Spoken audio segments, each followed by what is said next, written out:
गा रहा था।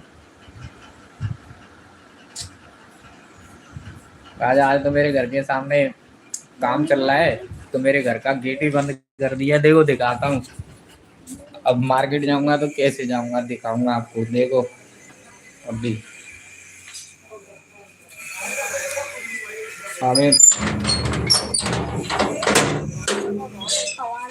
देखो, आगे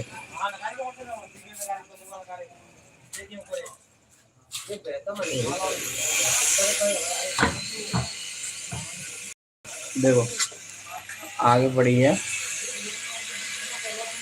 पूरा ब्लॉक। मेरी बाइक रखी है, किट्टू गई है अभी। आगे रास्ता बंद कर दिया है। इधर ये गिट्टी बेचने वाली मशीन रखी है। ये बगल में एक प्लॉट बनना है भाई, इस वजह से उनका सामान पड़ा है।